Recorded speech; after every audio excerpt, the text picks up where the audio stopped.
It's time to do 55 minutes of business just before Christmas. Good morning. Welcome to Business Morning on Channels Television. I'm Ini John Mekwa. Well, they have a lot of time. Let's get right into it with oil prices. It rose as much as 1.4% on Friday as tensions persisted in the Middle East following the Houthi attacks on ships in the Red Sea. Although Angola's decision to leave OPEC raised questions over the group's effectiveness in supporting prices. Let's look at the numbers right there on the board. So we see that Brent is back up at $80.25 a barrel, and there you have it, 1.1% up. WTI from the US is far below at $74.70 a barrel. That is also up 1%. Now, both contracts are up over 4% for a second consecutive week as concerns over shipping in the Red Sea buoyed prices. We hear it's also going to affect the price of goods in a very short time. Not a good one, or not a good way to end the year. More maritime carriers are avoiding the Red Sea due to vessel attacks carried out in support of Palestinians by Yemeni Houthi militants group, causing global trade disruptions through the Suez Canal, which handles about 12% of worldwide trade. And capping further gains, also yesterday, Angola's oil minister said that the country's membership in the Organization of Petroleum Exporting Countries, that's OPEC, was not serving its interests, and so Angola had previously protested a decision by the wider OPEC Plus group to reduce the country's oil output quota for 2024. And yes, we are staying on Angola. Yesterday, that announcement that they made to leave the Organization of Oil-Producing Countries. The country's departure follows its protest about OPEC Plus' decision to cut the country's output quota for 2024 as it joins other mid-sized producers, Ecuador and Qatar, that have left the oil producers nation bloc in the last decade. Angola's exit from OPEC is seen by many as a blow to the Saudi-led producer group that has sought in recent months to rally support for further output cuts to drum up oil prices. Meanwhile, international oil prices dropped by as much as 2.4% today. As analysts said, Angola's departure raised questions about the unity of OPEC and the impact of OPEC Plus. We're going to have more conversation on that, so you just have to stay tuned right here. I will tell you how that might affect Nigeria one way or the other. Now, talking about oil, yesterday was a great day for Nigeria because we celebrated the reopening and completion of the first phase of rehabilitation of the Harcourt Refinery. We told you about that.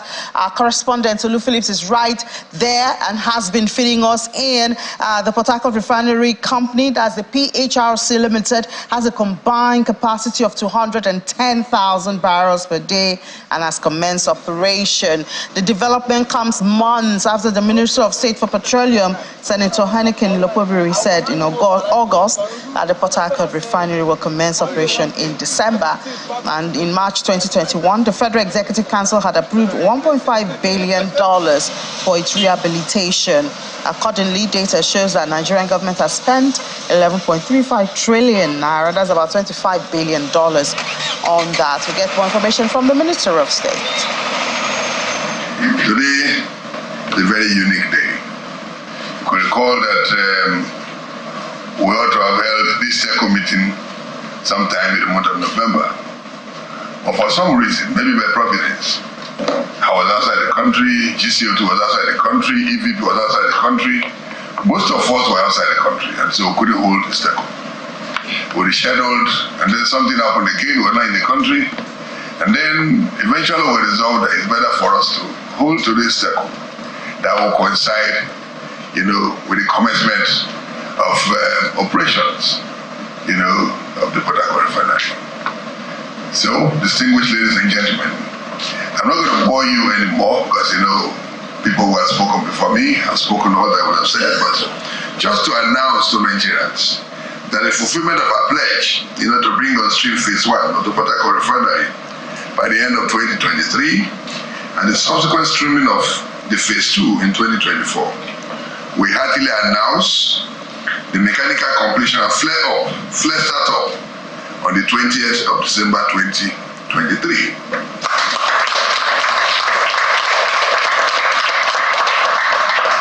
This heralds the commencement of production of petroleum products after the Christmas break.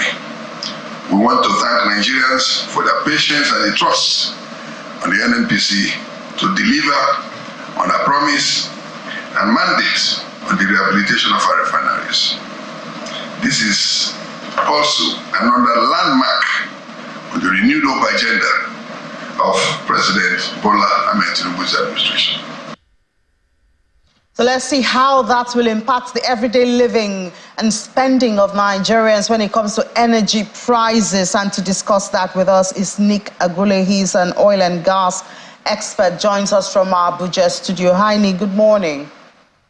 Good morning to you and good morning to our viewers, and Merry Christmas. Yeah, Merry Christmas to you indeed. Well, yesterday was a landmark celebration we saw at Port Harcourt, the refinery.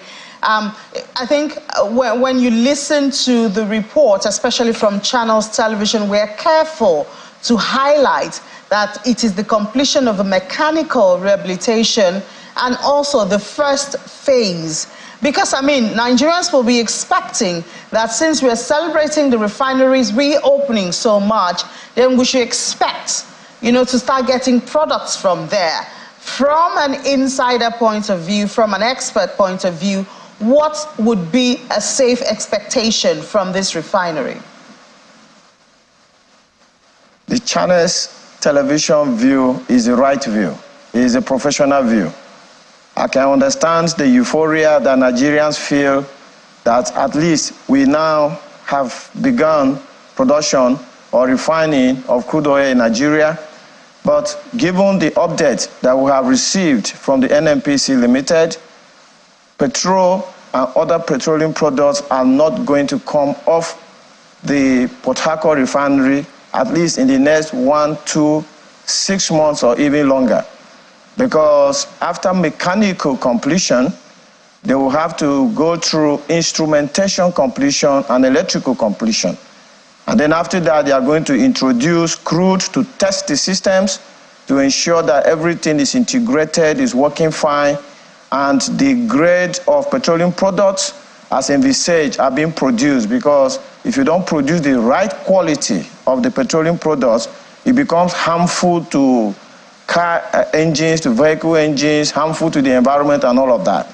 So it's going to take a bit of time from this announcement to when the first commercial production will come off the refinery in Port Harcourt. So yes, Nigerians should have high hopes, but we shouldn't expect to be buying petrol from Port Harcourt Refinery in the next few months. Okay, so from what you've said, a maximum of 6 months, do we put it, so we are safe, first half of or second half of next year? Yes, it's going to be anything in the first quarter and second quarter.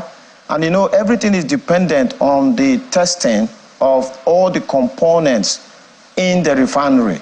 If the testing goes according to the book, maybe in the first quarter of 2024, we should be able to buy petrol from the Port Harcourt Refinery.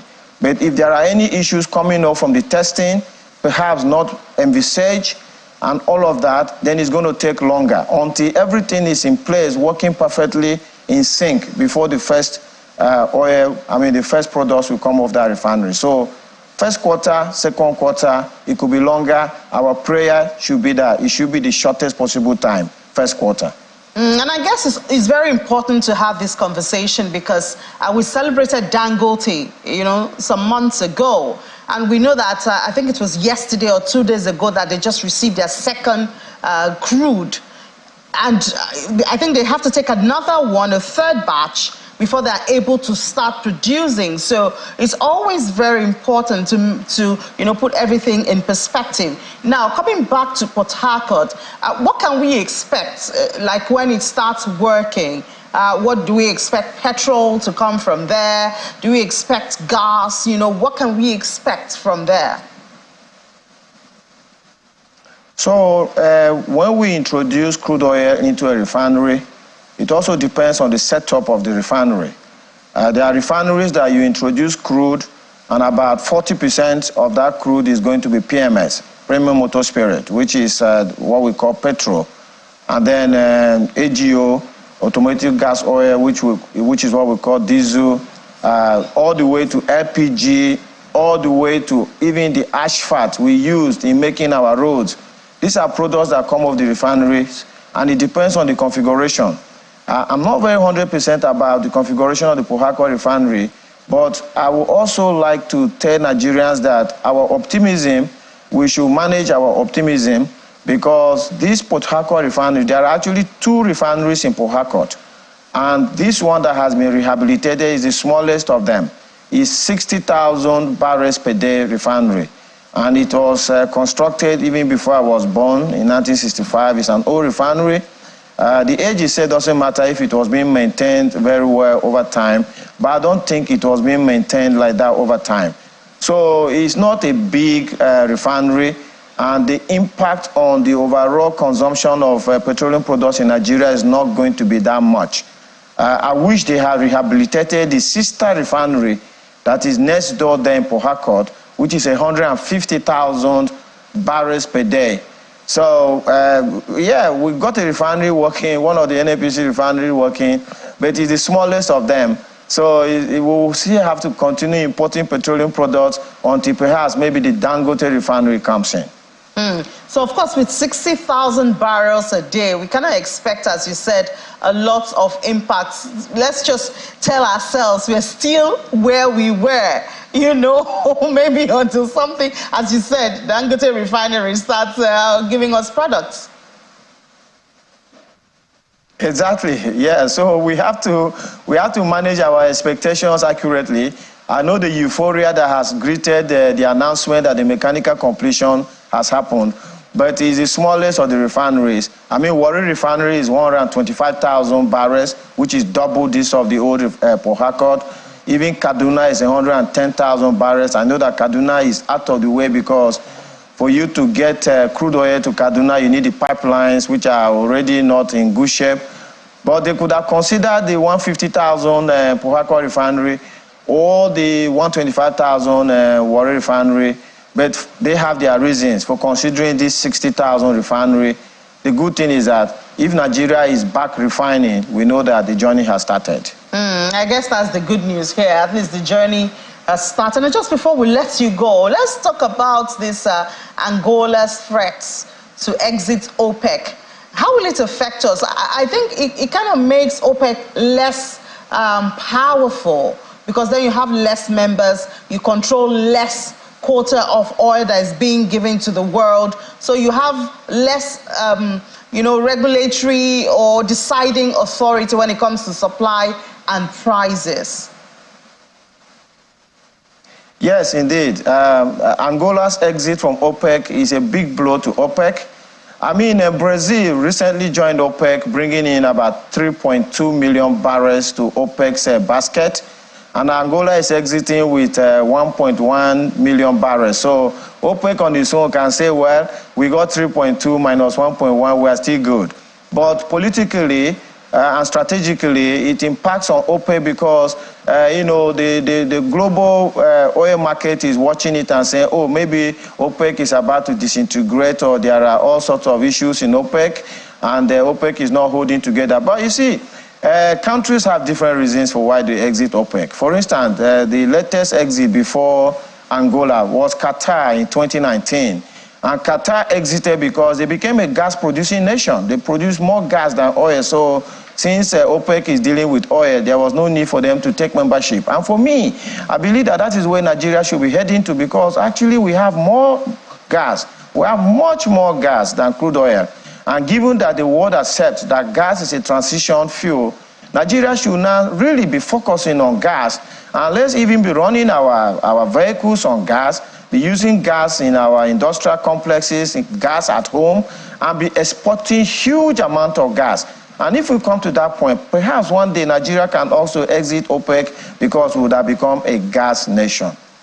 Well, I guess we look forward to that. But with OPEC losing members, and of course that talk about its disintegration, obviously is a threat to everyone. But thank you so much, Mr. Nick Agule, oil and gas expert, for your perspective this morning. Thank you very much, and Merry Christmas once again to all our viewers. Merry Christmas to you too. All right, let's take a break. When we come back, something Channels Television started and we are keeping. You join us to discuss Fund It Forward after the break here on Business Morning.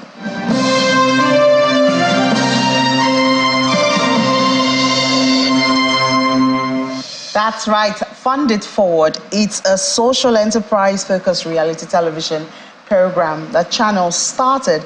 We've had the first episode. We've seen the winners, and we see them making, because we call them change makers. So we see them making changes all around the country. Been trying to get these guys to be on the show, and immediately they were announced as the finalists. We haven't been able to catch their tail lights. Oh, they're in hot demand now. We're happy for that because they are young individuals who have shown some of the talents and creativity that they have. And the idea has attracted a lot of attention, attracted funding from Channels Television. The winner got 30 million naira. So we're talking to millionaires this morning. Once again, we say congratulations to them, and I hope that they go ahead and use the funds to make their proposed ideas reality. It's even what they have started even before now. For instance, the winner, the 30 million naira winner, Valentine Okoli, we now call him a Bacha man, and he's out there. He's not with us this morning. We're supposed to be on the show this morning, but he's a hot cake now in Enugu and everywhere, attending summits and getting funding, attracting a lot of attention of both the state government and members of the private sector. But anyway, we have the two finalists joining us this morning from our Abuja studio. Abuja studio is really busy this morning. Thara Atta, the Chief Executive Officer of Trash Formers, and then Ayodele Enrile, the Chief Executive Officer of Agrify. They both join us from our Abuja studio. Hello guys, how are you doing this morning? We're doing good. Doing great. Thank you. So millionaires, how's it been like being the first winners? You made some money, you have your ideas out there. I know I've been trying to get you on the show for a bit. You're now really busy. Ladies first, let's start from Thara. You go first. Let's start from Thara. Okay. Yeah, well, I can hear you very clearly, yes. It's been busy indeed, but it's been a moment to sit and reflect on the whole experience and be grateful for it. Really enjoyed the whole knowledge that was acquired during everything, and yes, improved myself, readying myself for what we're already into. So share with us your experience, Thara. What changes the process of going through the reality show, the Fund It Forward show? What changes did it bring, to your personal life, your business life, and of course, the response of the members of the public? So I'll start with the personal, then we'll get into the business. I'm back home, still just the same tired I left, but most people around that did see me were like, we saw you on TV and we're really rooting for you. And yes, we know it's not your comfort zone, but we were really proud of seeing your growth through the show. So it really helped me see that, yes, not just for me, the personal experience that I had, but people that know me have also seen my growth. Then professionally, yes, it gave me the opportunity to really check the solution I was presenting, the solution I am presenting, and how I intend to build upon it. It's also allowed me meet a lot of brilliant minds that are helping me on this journey. So personally and professionally, there's been an improvement. Great. So let's turn to Ayodele now. Share with us your experience and how things have changed for you. Yeah, so it was a great opportunity to meet, like Tara said, a lot of brilliant minds. And I think it's sort of like a microcosm of what we need to do to improve Nigeria if you look at the different businesses there. So I think for me, it's just been, taking all the adjustments we've learned while being on the program and then taking that back into the business while we're back here now, like seeing how best to re-strategize for the coming years. Yeah, so it's been great. So tell us about your idea, Odele. Tell us about Agrify. What's that about? What are you using the funding for? What can we expect from you in the nearest future? Yeah, so as you know, there's been a lot of talk about COP28 and carbon capture and, the climate and everything. So Agrify is pretty much building carbon verification technology. So if anybody's planting trees or if anybody is looking to meet ESG targets, we help them verify transparently using tools like the blockchain and satellite imagery, the amount of carbon that has been captured by the trees they've planted. And I think it's very important that we tie that into agriculture so farmers can get debt-free funding. Instead of us just planting 1 billion trees, we can pair that with a crop and then, verify the amount of carbon that's being captured through these farms. So I'm just hoping to speak to as many people that are planning on planting trees to meet their targets and, we can definitely work together. So I guess this is an opportunity for you to speak to people. Maybe you should paint the picture, clearer.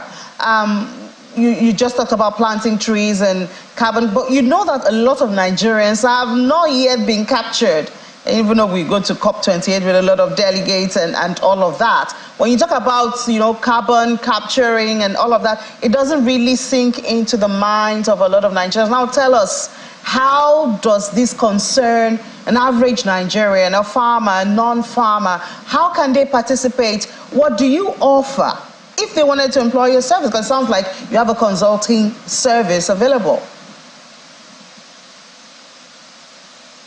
Yes, I think the best way to look at it is that we don't, we contribute about 5% of the pollution in the world. Like, we don't really pollute the world.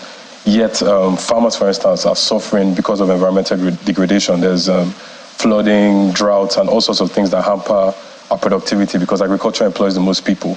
So I think what is important to look at as a funding opportunity, like the world has to spend over $2 trillion to remove carbon from the atmosphere. And, that money has to go into things, and it can go into things like what Tara is doing, things like what Nairaxi was doing, like, the electric buses, but then it's also important that it goes into agriculture.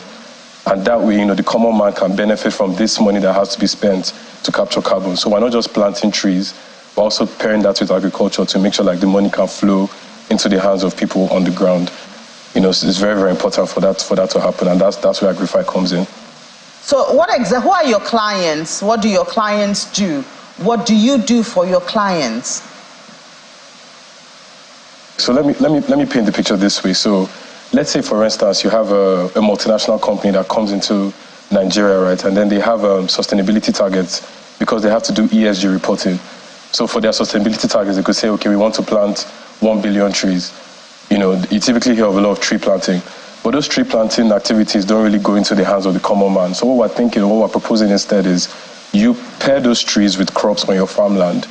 And so you're not just planting trees up and down. People are hearing about trees being planted. That funding that you spend planting your trees can go into farms in a way that is non-debt. Interest rates are very high for farmers. It's hard for them to acquire capital.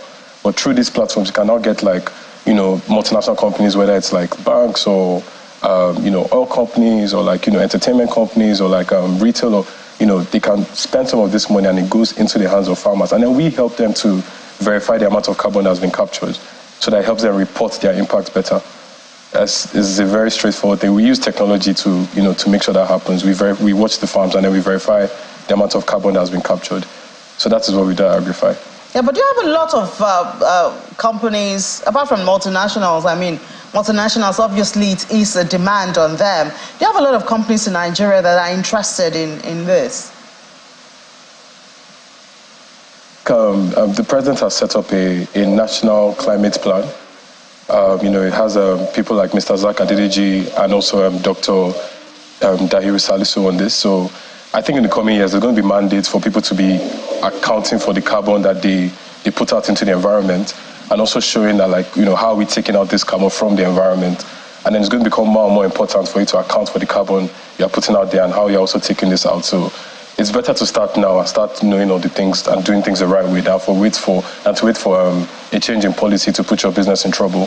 So we believe that in the coming months, there'll be much more clear directive from the government that people are going to start to become more and more aware of.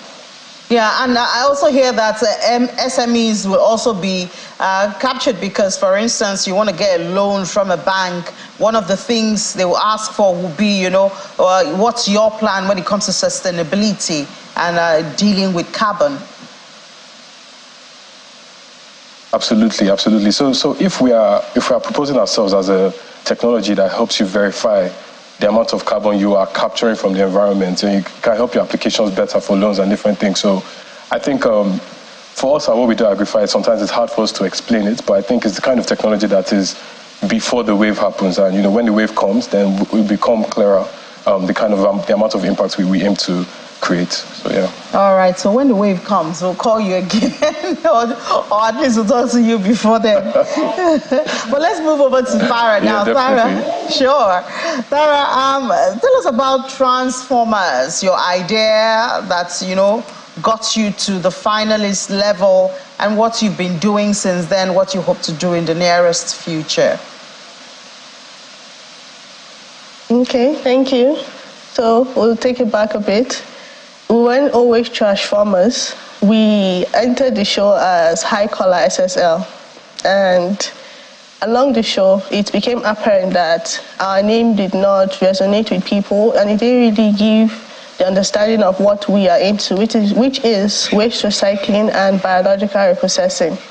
So during the branding and marketing week, we sat with industry experts, field communications specifically, and we're able to come up with the name Transformers, which is simple, resonates with the business, and then, relatable.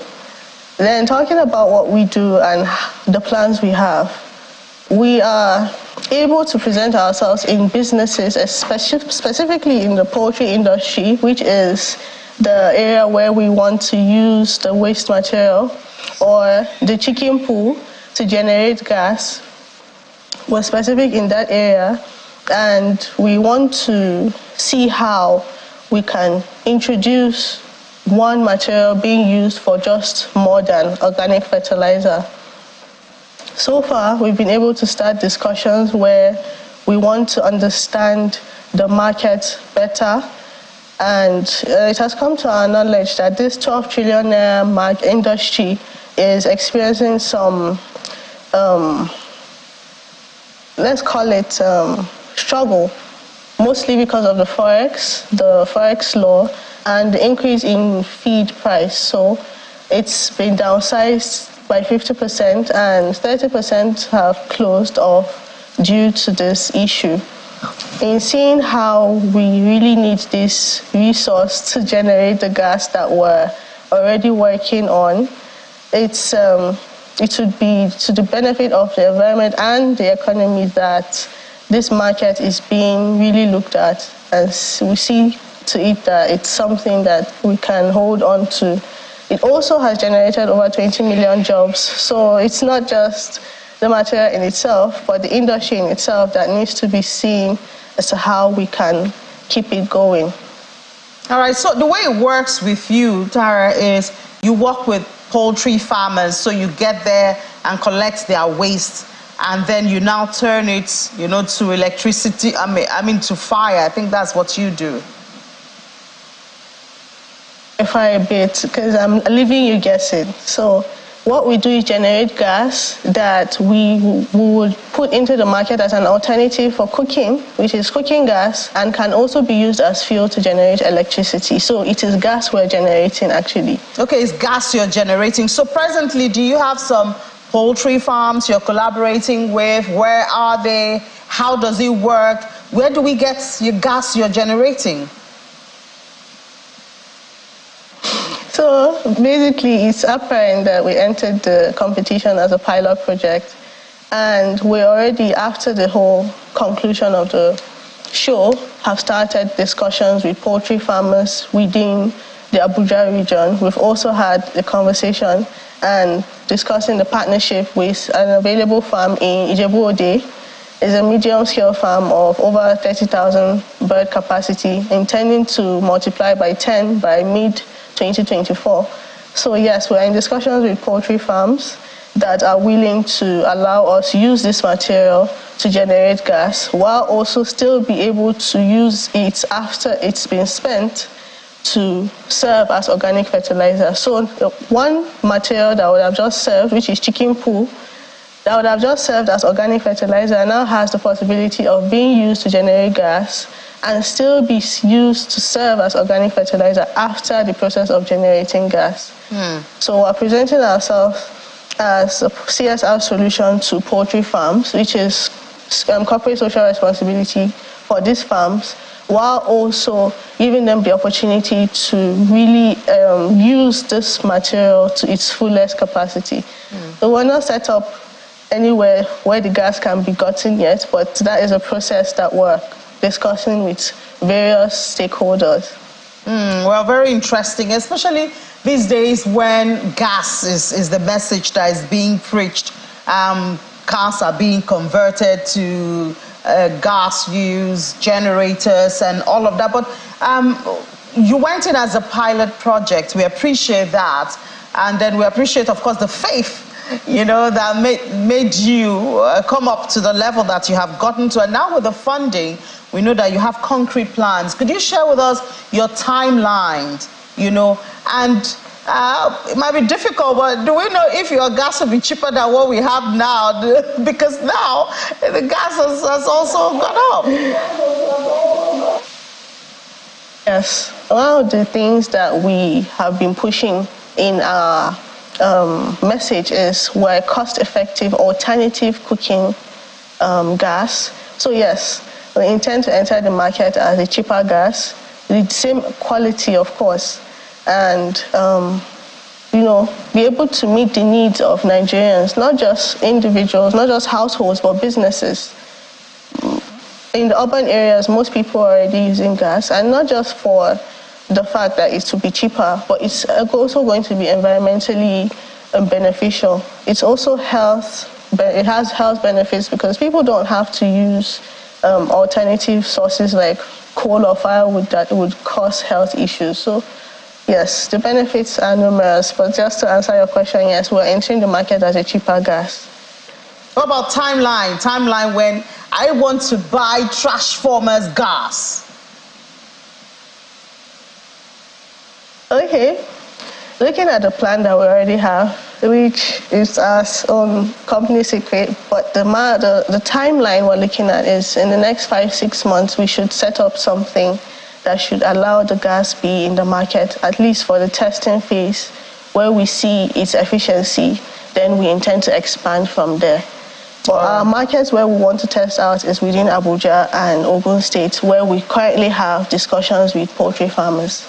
Okay, I'm in Lagos, but I'll follow up with you. So maybe by June next year, I'll come to your warehouse or your showroom and get a cylinder of gas or two. Well, thank you so much, Tara, Atta, and Ayodele Erile. Congratulations to you both.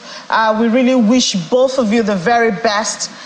Because we believe in you as Channels Television has funded forward.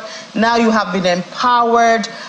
We appreciate the success of that, which is why you're getting calls from everywhere. And we really look forward to you being a concrete success story. When we're having the second episode of Funded Forward about this time next year, then you come and be testimonials of Funded Forward.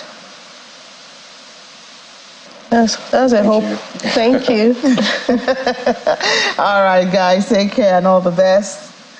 Now let's move to the markets with Will Ebong. And yesterday I was so excited. Of course, you have to be excited. The day before we were just celebrating 73. I was like, oh, I can live with this until next year, or at least until the last week. And they gave you another one. And then they gave me another one. I almost fell over. Like, oh, I knew. But it's good that you're sitting upright right now because today might be I don't want to say. Let's just leave goes today. the market Let's just leave there the market. goes the market Let's prophet. just leave the market to Okay, end. all right. 12:30. Let's watch out for that. Okay, and the market closes early today. Yes, it's half day, so we're just gonna expect early, numbers coming in, and then we're just and I gonna hope be they don't take that profit. Oh please, Christmas is it's just Christmas. Guys, let it rest. But anyways, Ini, we're just gonna see how the market closes. Okay, That's fantastic. right. And I know you're looking forward to Transformers, the gas, Yes, the cheaper gas. really looking forward to it because cooking gas has really increased, and we're looking for clean energy. And this is it's a very fantastic venture. It's so good on so many fronts because things that would have been waste and cost become nuisance to the environment. It's being recycled and reused. It's just, nothing is trash unless it's trash, but really nothing is really trash. Okay, so we're just going to kick off with the markets. The currency market. We see the Naira depreciated, unfortunately, by 0.9% at the NAFEM window to close at 861 Naira, 91 kobo to a dollar. Also look at the money market. Let's see how that performed. We're also seeing the overnight lending rate contracting by 150 basis points to 15.6%, and that's in the absence of significant inflows from the system.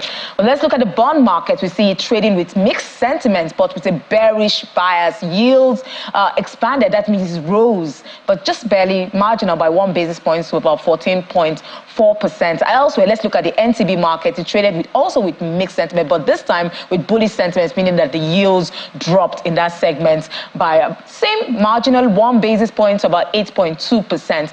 Now, the OMO segment, we're seeing that unchanged at 11.4%. We're going to be talking to Chukanwa Chukwu, his head assets and liability management at UBA, to give us more insights about what happened this week. Good morning, Chuka. It's good to have you on the program. Good morning, Will. Chuka, let's kick off with the liquidity in the system. We had that OMO auction this week. How has it impacted on liquidity in general, and what's the current situation? Yeah, the week opened with system liquidity about 113 billion. Yesterday, it opened with well over 500 billion, and this is as a result of the FAC payment that came in. Incidentally, there was huge increase from the last month's FAC, from less than 1 trillion to well, about 1.7 trillion this time around. So that has actually improved system liquidity. And so going into the OMO auction on Wednesday, where over 100 billion was on offer, and then well over 300 billion was the subscription, and then it was sold at around well over slightly about 800 million oversold. So we saw a drop in rates, over 250 basis points drop, from 17.98, it opened at it closed at the last OMO to 15%, and that's quite huge. Just before I came on board, they also announced another OMO today. So we're looking keenly to see how that will impact. But that has actually impacted in the liquidity in the market, especially with the oversubscription. And with this OMO auction just announced a few minutes ago, it will further decrease the liquidity in the system. So would we be expecting yields to trend upwards because of this tight liquidity? Is there any expectation in that regard? No, the liquidity is quite. It's not. The system is still very liquid, in as much as there've been CRR debit and all that. So what we expect to see, bullish sentiment, especially going into the auction. So my expectation is that the yield will drop significantly. The last auction, results, like I said, closed at 15%. So we are looking to see around 14.5 at this current auction. So we're looking to see decrease and further decline in the OMO. At the stop rate, both at the OMO and then at NTB as well. Okay, so I know that the central bank has been using the OMO, that's the open market operations, as a tool to mop up cash in the system, pending when they hold the monetary policy committee, when they hold their decision, when they hold that meeting and finally take a decision as to whether they're hiking rates or keeping rates steady, or, I don't know, well, That's the two, either keeping rates steady or hiking interest rates. But let's look at give a peep into next week and see that there's going to be an NTB auction. That's the Treasury Bills primary market auction next Wednesday. Give us an insight where we're seeing about how much is going to be on offer. Could you talk about that auction? Okay, so we have an NTB auction next week. Well over 67 billion will be on offer. The last auction, about 13 billion was offered, and then well over 300 billion was sold. And then, of course, we saw a significant decline in yield at the last auction. So we also expect to see a significant decline in yield at this current auction, which is next week, Wednesday. We expect to see around between 50 to 75 basis point decline due to system liquidity. And so next week is obviously going to be the last auction for the year, and then industry watchers are keenly looking forward to that auction. Okay, being the last auction for the year, and you're saying industry watchers will be watching out, what in particular do you think they'll be looking out for? The attraction has always been on the 1 year. The last 1 year printed around the 13 levels, currently trading around the 11.5 levels. So 1 year is more is more attractive, and that's where the interest is. And again, if you look at the yield on the bond side, you'll notice that the bond is also the yield there is trading downward. And so a lot of players would rather play on the shorter end of the curve for the bond, and then than the longer end of the curve for the bills, which is the 1 year. So it's always, the attraction is always on the 1 year, and that's where we see most of the bullish sentiment taking place. Okay, let's look at what to expect from the Debt Management Office in terms of the bond calendar for the next year, the first quarter of 2024. What should we expect? What do you think is going to make up that calendar in terms of borrowing? Is it going to be an increase in borrowing or a decrease in borrowing? So if you look at the budget, well over 27 trillion is being proposed to be expended next year, and then well over 10 to 11 trillion in deficit. So what does that tell you? It means that governments will look to borrow more. And so when governments look to borrow more, obviously most of this borrowing would be in the local market, which is the fixed income market, especially on the bond side. So what is expected is that we expect to see, as governments rolls out this plan in terms of borrowing, we expect to see increase in the youth. Why a lot of activity is not happening now is because the year is winding down, and then once the bond calendar is out for first quarter next year, that will now bring a lot of interest into what is expected. So that will also give us an idea of what government intends to do. But with the way the budget is, and then the deficit is obvious that the government is looking to borrow more, and then we expect to see higher yield, within the first and second quarter of next year. Borrowing more, the question is at what cost? Thank you so much, Chuka Nwachukwu, Head Asset and Liability Management, UBA, for sharing your insights on this morning. Thank you very much. Thank you very much. So we're just going to look at all the markets very briefly, the equities market, and see how that performed yesterday. It was quite phenomenal.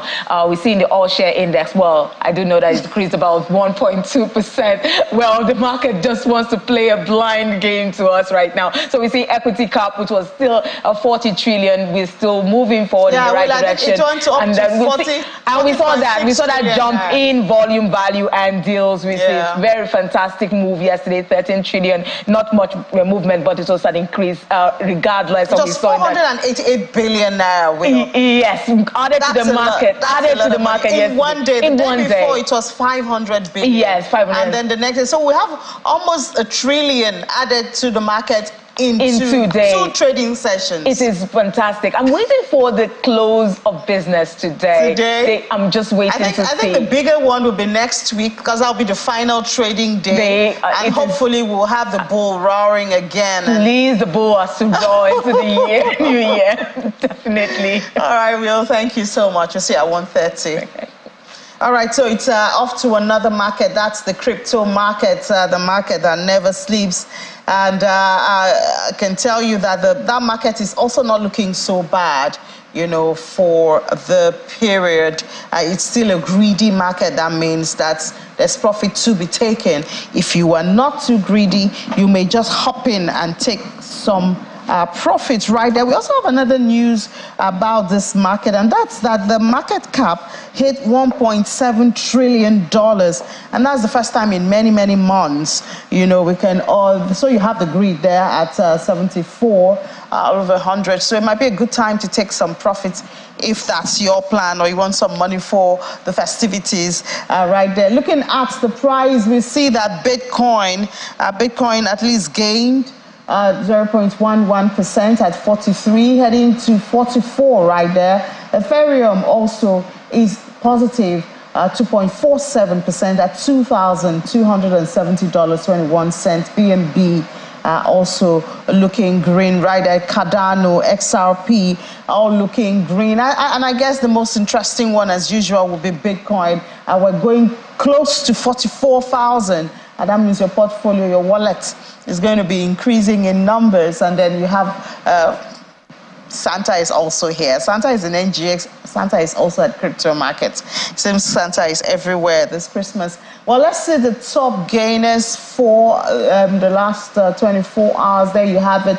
Looking, I mean, you have very good looking gains here, double digits from 25 to 24, 14.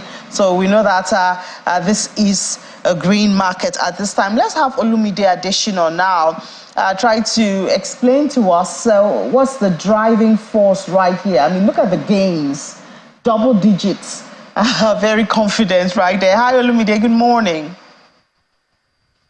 Olumide, can you hear me?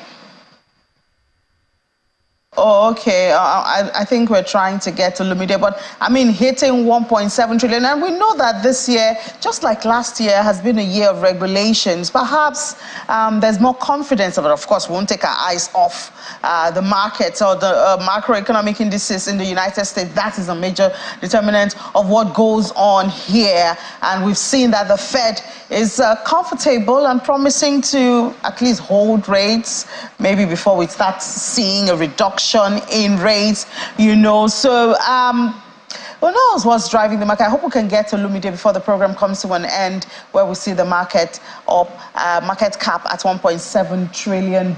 There you see the top losers. And so once you have double digits gains, you don't expect to see double digits in the red. So we see the highest here is Hind at a 13.65 drop. That's it for this morning. That's what we had. And then the list of them is Blur. Blur was down, costing 50 cents at $5.68. And I think there was one of them that gained in the last 24 hours. You know, I mean, sometimes we take our eyes off, you know, the not so popular coins, but you can actually make some money right there. But of course, you need to get an expert to give you consultation on it and let you know which of them would really do good. So, well, that's it for the crypto, and that's it for the program today. Thank you so much for being a part. Do we have Olumide? Olumide, can you hear me? Yeah, I can, yeah. I almost gave up on you, Olumide. So we see the market cap at $1.7 trillion. We know this year has been another year of regulation as it comes to an end. We're ending, well, for now, we're ending on a good note. Does this tell us how 2024 will look like? Well, this year, in terms of returns, I think it's a stellar year because just looking at the crypto market, Bitcoin is up by 106% for the year. Ethereum has doubled in value.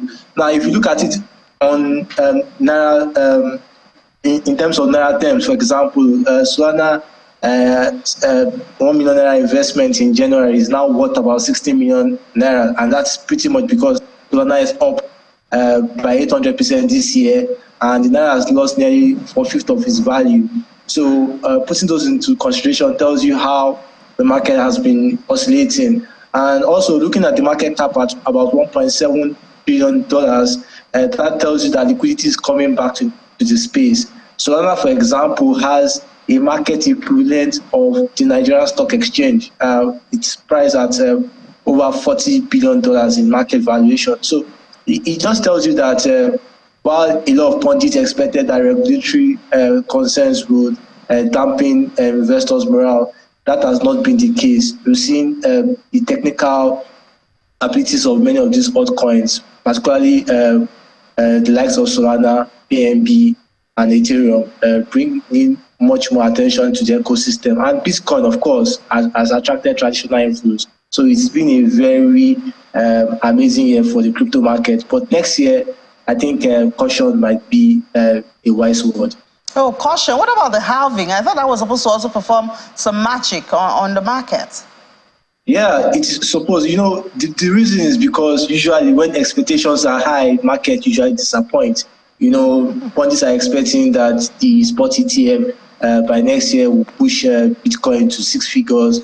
Halving also will definitely make the ecosystem much more competitive and attractive. But, you know, the things about market is that you follow Warren Buffett saying that you buy when the streets are fearful and you sell when the streets is partying. So, you know, I'm having a contrary view about how it looks. But on paper, like you rightly said, I think the Bulls have it in 2024. All right, Olumide Adesina, thank you so much for your time this morning. Thank you for having me. And that's it on the program. Thank you so much for being a part of it. We do appreciate you, appreciate your time. I know you're ready for Christmas, doing a lot of shopping, traveling, and I think with the 50% slash from the federal government on some buses, some people are taking advantage of it. The road was very busy this morning. So as you do your travels, please stay safe. And don't forget, wherever you are, you can always watch Business Morning on our YouTube channel, or you can tune live when it's 10 a.m. We'll be right here for you. We're not going on Christmas break. I'm in John McCoy. We'll be back at 1:30. You have a great day.